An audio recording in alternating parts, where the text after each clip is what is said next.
చెప్పు నాతి వాళ్ళు ఎవరికి ఏం పుట్టిందో నా చెల్లెళ్ళే కష్టపెట్టారు. ఏం నటిస్తున్నావే? నీ జుట్టు నా చేతికి చిక్కిందని తెలియక ఓవర్ యాక్షన్ చేస్తున్నావు. టైం చూసి నీకంటే రసవత్తరంగా నేను నటిస్తాను. అమ్మా గుండమ్మ గారు. పంతులు గారు రండి రండి. నమస్కారం. కూర్చోండి. నమస్కారం అండి. కూర్చోబాయ్. ఏంటి పంతులు గారు ఇలా వచ్చారు? నేనే పిలిపించాను మావయ్య గారు. దేనికి? ఏముంది, కొత్తగా ఫ్యాక్టరీ బాధ్యతలు తీసుకుంది కదా. పైగా నీతో 2 నెలల్లో ఫ్యాక్టరీని లాభాల్లోకి తెస్తానని ఛాలెంజ్ కూడా చేసింది కదా. దాని టైం ఎలా ఉందో జాతకం చెప్పించుకోవడానికి పెళ్లి పెంచుంటుంది. నేను చేతల్నే నమ్ముతాను, కష్టపడి చేతుల్నే నమ్ముతాను. కానీ చేతిలో ఉన్న రేఖల్ని నమ్ముకొని కూర్చోను లోకేశ్వరి. అవును గుండమ్మ, మరి పంతులు గారిని ఎందుకు పిలిపించినట్టు? శ్రావణ మాసం స్టార్ట్ అయింది కదా. రేపు శ్రావణ శుక్రవారం. మీరు మన కుటుంబం అంతా క్షేమంగా ఉండాలని, మా సౌభాగ్యాలు కలకాలం చల్లగా ఉండాలని వరలక్ష్మి వ్రతం చేయించాలి అనుకుంటున్నాను. అందుకే పంతులు గారిని రమ్మన్నాను. ఓ,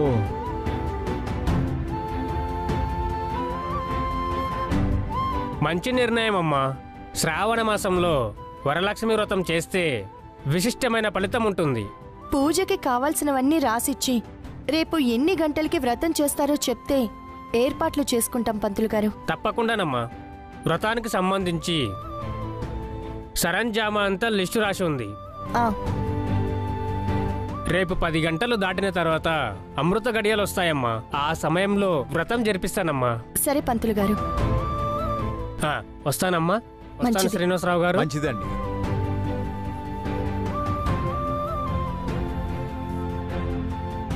ఏమే, మేం వద్దు వద్దు అంటుంటే ఆ ఫ్యాక్టరీ బాధ్యతలు నెత్తిమీద పెట్టుకున్నావు. ఇంట్లో పని ఎగ్గొట్టి ఫ్యాక్టరీ అని తెల్లారగానే తుర్రున వెళ్ళిపోతున్నావు. ఇప్పుడు మళ్ళీ ఈ వరలక్ష్మి వ్రతం చేయడం అవసరమా? నీకేం అవసరం లేదు. టైంకి తిన్నామా, కాళ్ళు బార్లా చాపుకుని కూర్చున్నామా, అలా ఉంటే చాలు కదా నీకు. ప్రతి ఆడది తన సౌభాగ్యం కోసం, కుటుంబ క్షేమం కోసం చేసే వ్రతాన్ని ఎందుకు చేస్తున్నావంటావేంటి కామాక్షి?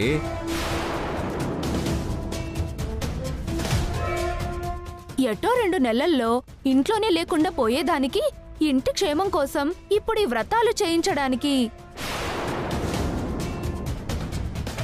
అని అక్క ఉద్దేశం బావగారు.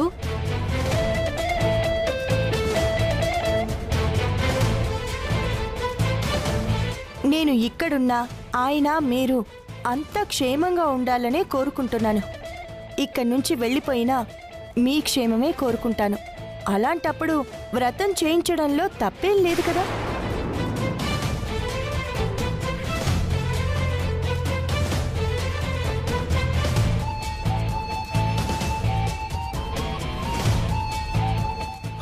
ఆయన ఛాలెంజ్కి ఇంకా 2 నెలలు టైం ఉంది కదా. అప్పటికి అమ్మ గెలుస్తుందో వదిన గెలుస్తుందో ఎవరికి తెలుసు.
ఏంటే అందరూ దానికి సపోర్ట్గా మాట్లాడుతున్నారు?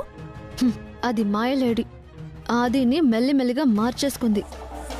పూర్తిగా దాని మాయలో పడకముందే జాగ్రత్త పట్టం మంచిది. రేపు ఇంట్లో వరలక్ష్మి వ్రతం పెట్టి నీ గొయ్యి నువ్వే తవ్వుకున్నావే. రేపు చూపిస్తానే ఈ లోకేశ్వరి అంటే ఏంటో.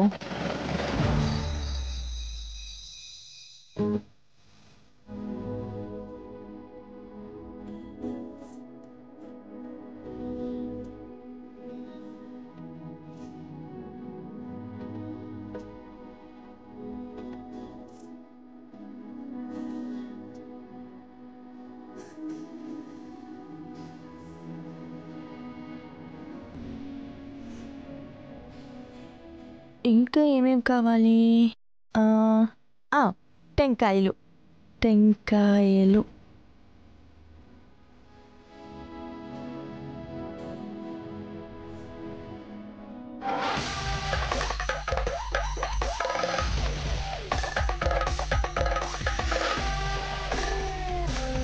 ఇంట్లో ఎవ్వరికీ తెలియకుండా నగలు తాకట్టు పెట్టి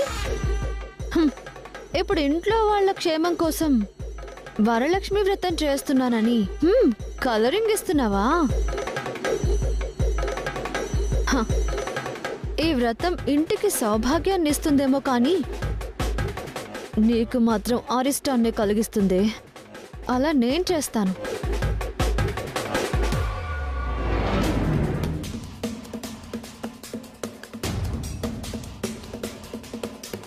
ఏంటక్కా ఓ తెగ రాసేస్తున్నావు? రేపు ఇంట్లో వరలక్ష్మి వ్రతం చేస్తున్నాం కదా, దానికి కావాల్సిన సరుకుల లిస్ట్ ప్రిపేర్ చేస్తున్నాను. అంటే రేపు వరలక్ష్మి వ్రతం జరుగుతుంది అనుకుంటున్నావా?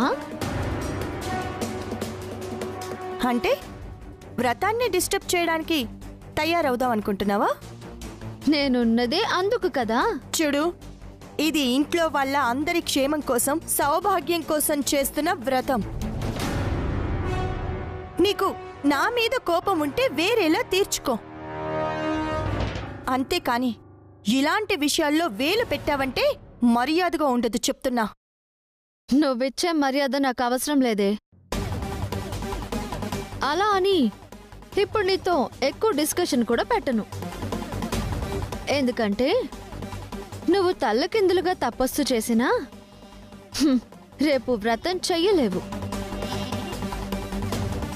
ఏ కుటుంబ క్షేమం కోసం అంటూ నువ్వు ఈ వ్రతాన్ని తలబెట్టావో అదే కుటుంబం అందరి ముందు నిన్ను దోషిని చేసి నిలబెట్టబోతున్నానే.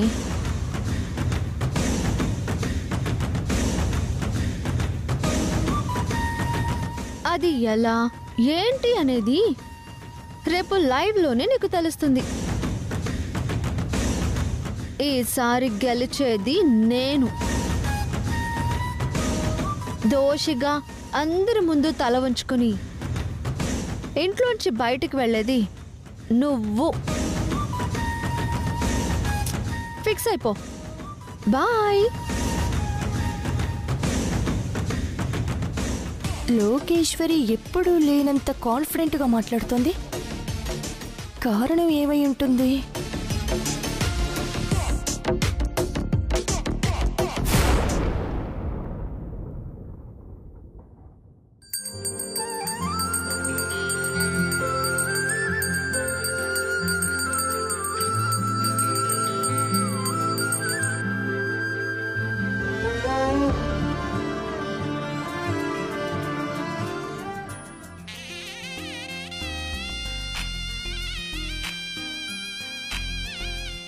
ఈ ఆడపిల్లలకి పుట్టింటి అంత ఇష్టమైన వాళ్ళు ఉండరు, పుట్టింటి వాళ్ళంత లోకమైన వాళ్ళు ఉండరు. అత్తింట్లో పని అంటే చాలు పుట్టింటి వాళ్ళని వాడినట్టుగా ఎవరిని వాడరు.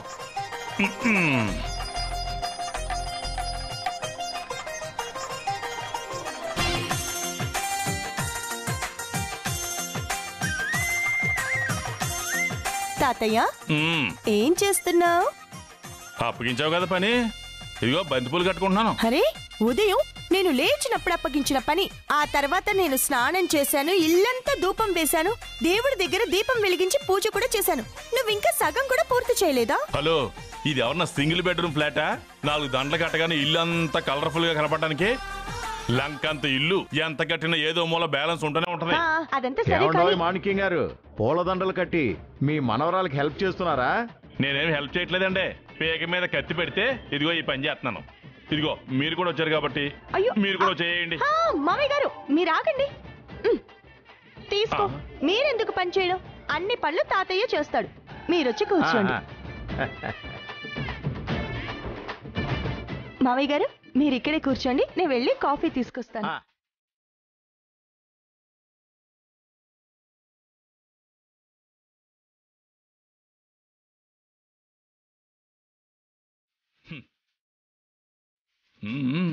మాణిక్యం, ఓకే పని చేయి పని చేయి.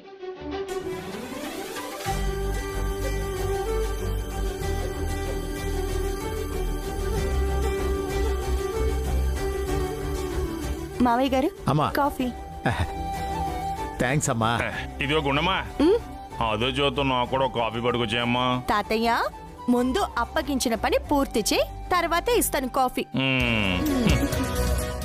అవును, బాబీని మామిడాకులు తీసుకురమ్మన్నాను, ఇంకా తీసుకురాలేదేంటి?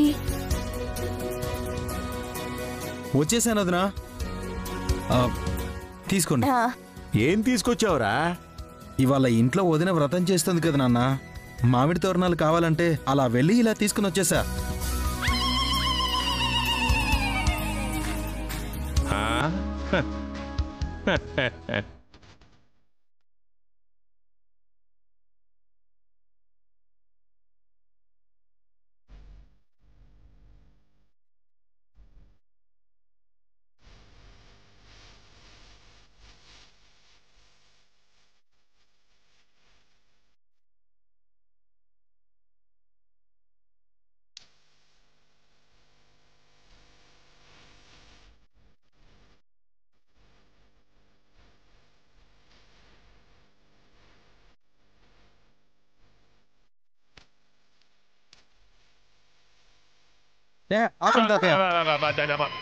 ఈ సాంగ్ ఇప్పుడు ఎందుకు వేస్తున్నారు? మామిడాకులు తీసుకురమ్మంటే యాపాకులు తీసుకొచ్చావు కదా, నీ తెలివితేటలు తట్టుకోలేక ఫీలింగ్స్ పొంకొచ్చేసి ఈ పాట పాడుతున్నాను మామిడా. అంటే రెండు చెట్లు పక్క పక్కనే ఉంటే మామిడాకులు అనుకుని వేపాకులు తెంపుకుని వచ్చాను. అయ్యో సర్లే, వెళ్ళి మార్చుకుని వచ్చేయ్. సరే వెళ్తాను, వెళ్ళలే. వెళ్తున్నా.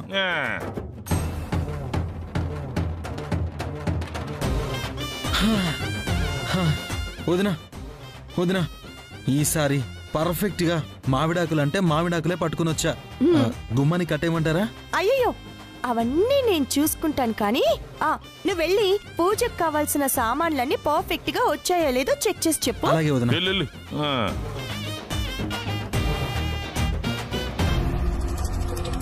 ఓ ఏమే లోకే, అప్పుడే లేవడం రెడీ అయిపోవడం అన్ని విచిత్రంగా జరిగిపోయాయా? అప్పుడే అంటే నేనేమైనా డైలీ 10ంటికి లేస్తున్నానా? అబ్బెబ్బే, 10 గంటల వరకు నువ్వెక్కడ పడుకుంటున్నావమ్మా? 9:55 కల్లా లేచిపోతావు కదా.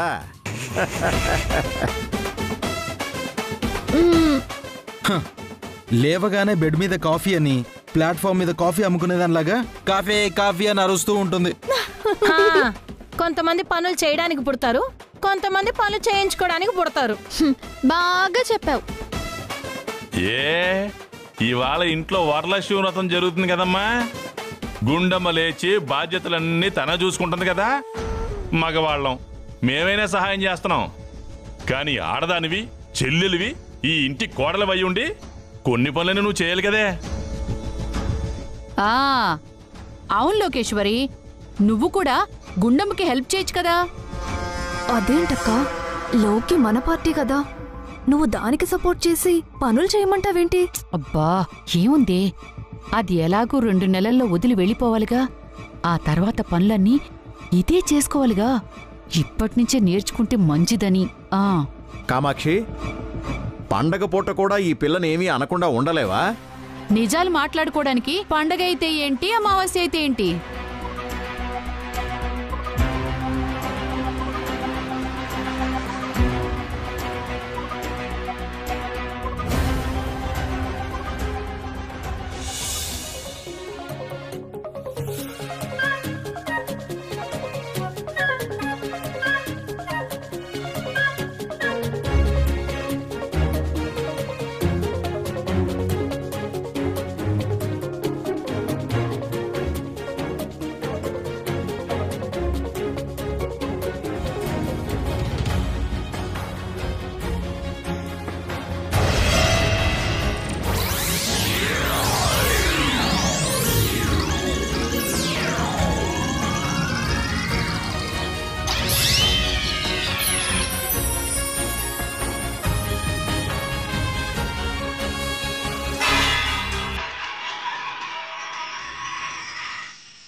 ఇది బెడ్రూమ్ కాదు, హాలు.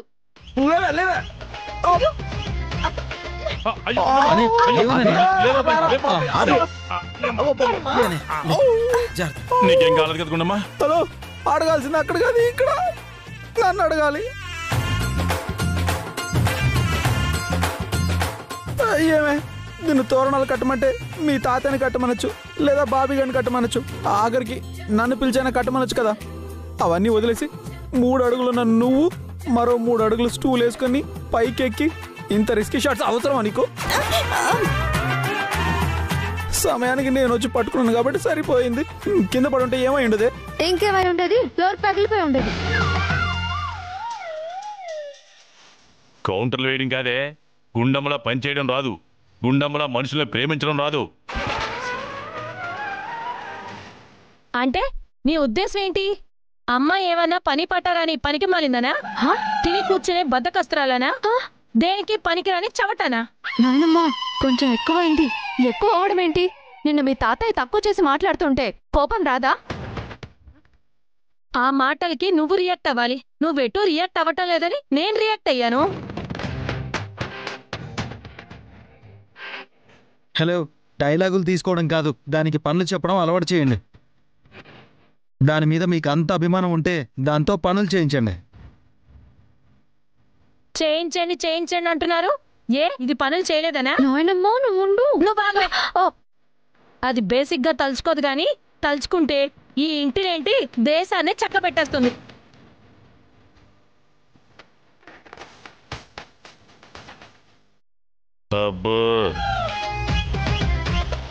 ఇప్పుడు ఈ గొడవలన్నీ అవసరమా? తాతయ్య, లోకేశ్వరికి పని చేయడం రాదని తెలుసు, మెల్లమెల్లగా నేర్చుకోవాలి అన్న ఇంట్రెస్ట్ లేదని కూడా మన అందరికీ తెలుసు. అన్నీ తెలిసి ఎందుకలా మాట్లాడతావు? అంటే ఏంటే, అన్నీ నీకే తెలుసు, నాకేం తెలీదనా? టాపిక్ ఇంతవరకు వచ్చింది కాబట్టి చెప్తున్నాను తమ్ముడు. మీ గుండమ్మ ఏ పనులు చేయగలదో మా లోకేశ్వర్ కూడా ఆ పనులు చేయగలదు, నాది గ్యారంటీ.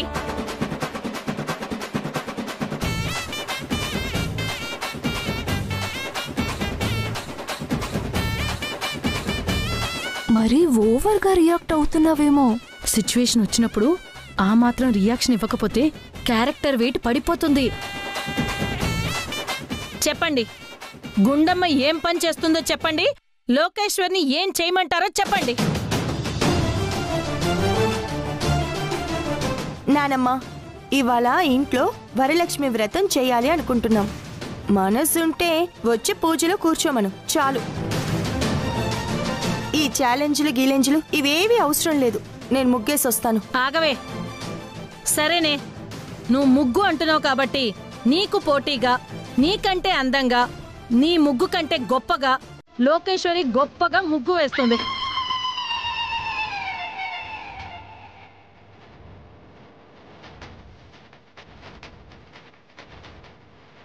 ముగ్గు వేయాలా?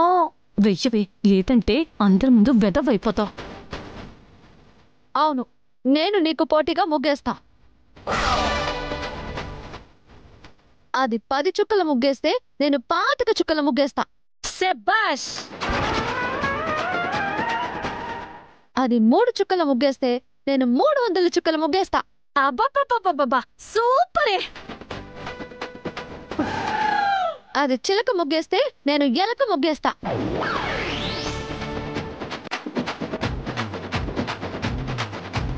అది చుక్కల ముగ్గేస్తే నేను రంగుల ముగ్గేస్తా.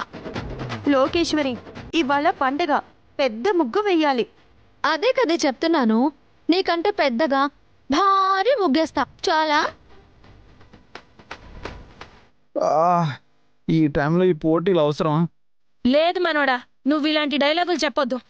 మా లోకేశ్వరికి నాకు ఎమోషన్ వచ్చిన తర్వాత కంట్రోల్ చెయ్యాలని చూడొద్దు. సరే, మీ అక్కా చెల్లెళ్ళిద్దరిలో ఎవరు మంచిగా ముగ్గేస్తే వాళ్ళకి బహుమతి ఇస్తాను.